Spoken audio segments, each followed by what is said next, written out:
belajar tentang coding. Tapi sebelum Ustazah masuk ke coding, Ustazah mau tanya dulu. Ada yang pernah dengar coding? Tidak. Angkat tangan coba yang tinggi. Aliana, di mana Aliana dengar coding? Di kelas dulu. Oh, dulu pernah les. Dan Nisa? Alia belajar coding di mana? Di les. Belajar codingnya ngapain? Membuat website. Syahdan?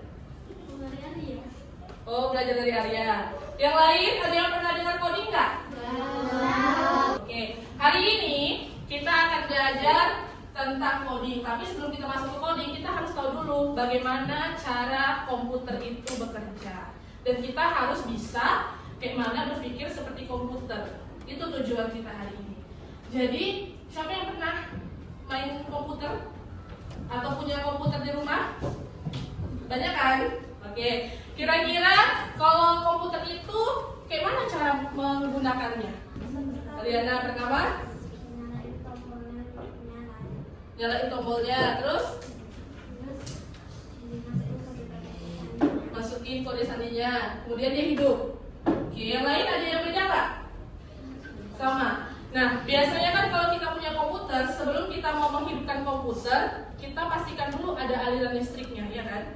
Kita sambungkan dulu, kita colokan dulu dia. Oke, berdiri dulu semuanya. Nah, baris. Barisan satu di sini. Oke, kelompok satu sini, baris. Kelompok B. A, B, D, G. Sebenarnya. Maju. Mundur. Maju. Mundur. Kanan. Kiri. Oke. A, B, D, G. Sebaliknya. Fokus ya. Mundur. Mundur. Salah. Mundur. Maju. Kanan. Kanan. Kiri. Oke, tepuk tangan dulu. Oke, tadi kita udah S breaking. S breaking itu kan Ustazah bilang maju, kalian harus maju. Ustazah bilang mundur, kalian harus mundur. Ustazah bilang ke kiri, kalian harus ikuti Ustazah, ya kan? Nah, komputer itu seperti itu, dia mengikuti arahan apa yang kita perintahkan. Siap untuk belajar coding hari ini? Oke, sekarang lihat ke depan. Sebelum kita masuk ke coding, kita harus tahu dulu kayak mana cara komputer itu bekerja. Namanya berpikir komputasional. Apa itu berpikir komputasional? Baca ya, tahu kan? Iya, berpikir komputasional itu bagaimana caranya kita bisa berpikir seperti komputer. Kayak mana komputer itu berpikir? Ada yang tahu nggak? Bagaimana komputer itu berpikir?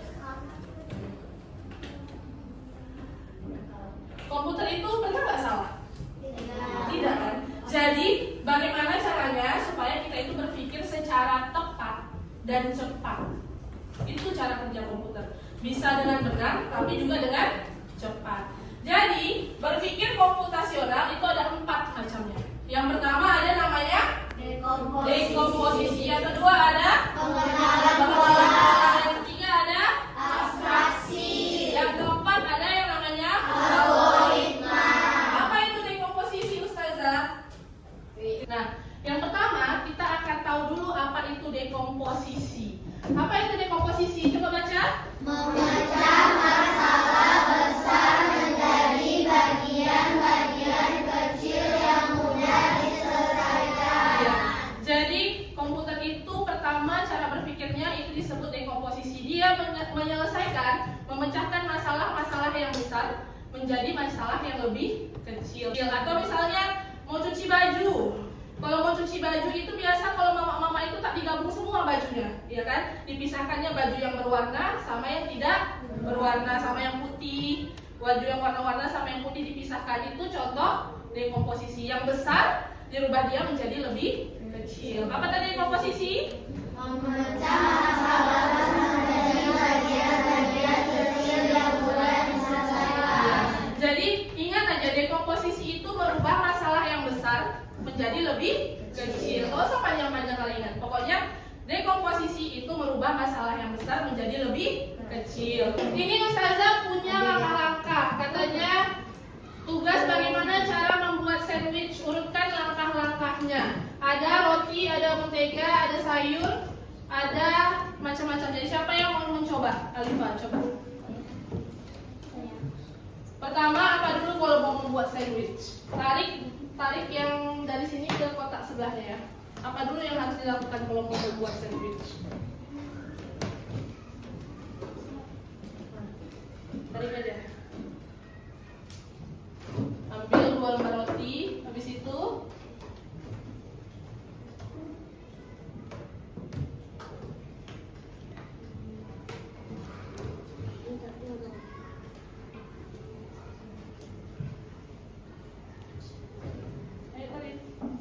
oleskan mentega, lalu apa lagi?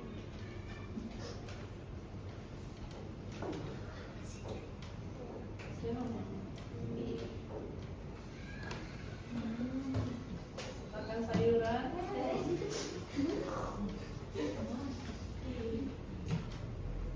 terus tambahkan daging.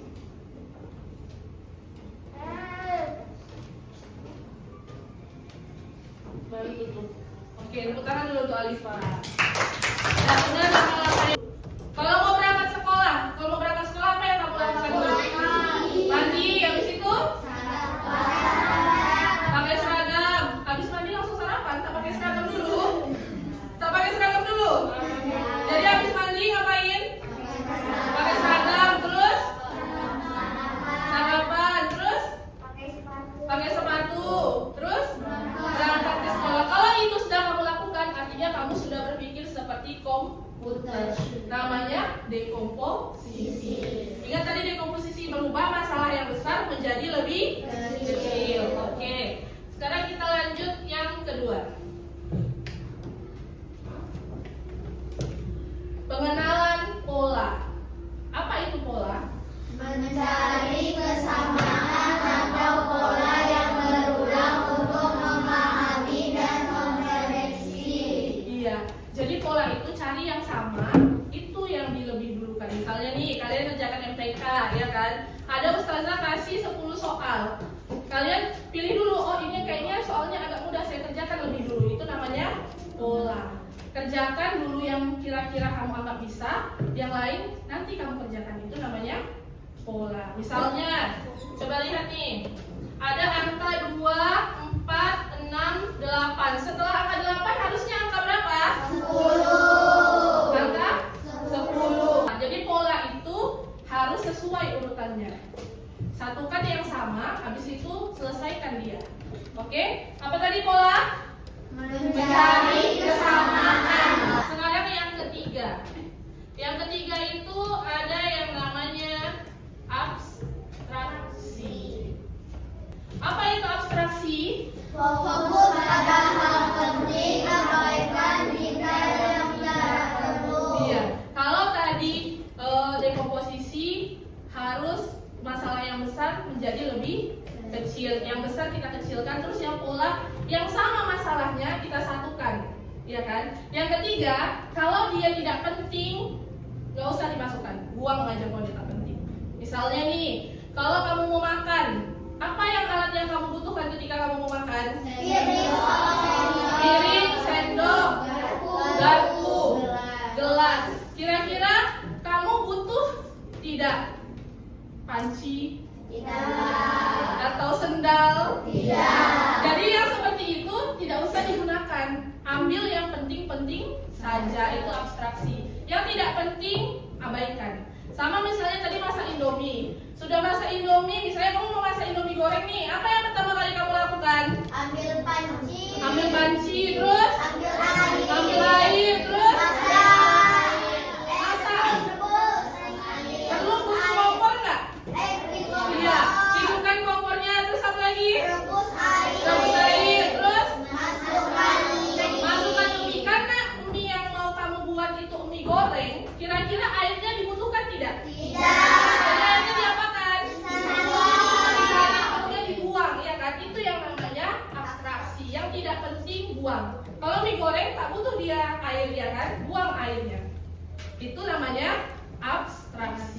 dan garasi. Di rumah itu lengkap, ada semuanya. Terus abstraksi itu, perlukah semua rumah ada halamannya? Kalau tidak ada halaman, bisa nggak dia tinggal? Bisa. Tetap bisa kan? Jadi tidak penting-penting banget kan? Yang penting dari rumah itu ada apa? Rumah ada dinding pintu. Iya, yang penting ada atapnya, ada dindingnya, ada pintunya, iya kan? Halamannya tidak perlu, iya kan? Kalau tidak pun ada halaman, dia tetap bisa tinggal. Itu yang namanya abstraksi. Komputer itu kayak gitu. Dia masalah yang besar dia kecilkan dulu, dia pilih mana yang harus dia selesaikan dulu, habis itu yang tak penting dia buang. Kayak gitu komputer itu bekerja. Makanya dia bisa menghasilkan jawaban yang cepat dan tepat. Algoritma. Apa itu algoritma? Langkah-langkah berurutan untuk menyelesaikan masalah. Iya, jadi selain dia harus cepat dan tepat, langkah-langkahnya juga harus benar. Sama kayak komputer. Kalau langkahnya salah, kodenya salah, tak bisa dia bekerja. Kayak tadi kamu masak Indomie, misalnya yang kamu masukkan dulu di pancinya mie-nya, nggak ada airnya, jadi nggak mie-nya? Enggak kan? Makanya harus berurutan, ambil panci, isi air, hidupkan kompor. Setelah matang masukkan mie, baru masukkan bumbu. Kamu masukkan dulu bumbunya ke air, habis itu airnya kamu buang, jadi nggak mie-nya? Tidak. Jadi yang namanya abstraksi itu, algoritma itu harus berurutan. Oke, ini ada angka. Dia kasih angka 3, terus dikasih tanda tanya, selanjutnya 9, 12, dan seterusnya. Kira-kira siapa yang mau maju? Angka berapa yang setelah 3? Lutfi. Diklik aja. Terserah yang mana aja. Taruh ke tanda tanya. Tahan. Tahan. Letakkan di sini. Letakkannya harus pas. Oke, lepas. Benar, bisa jalan mobilnya. Oke.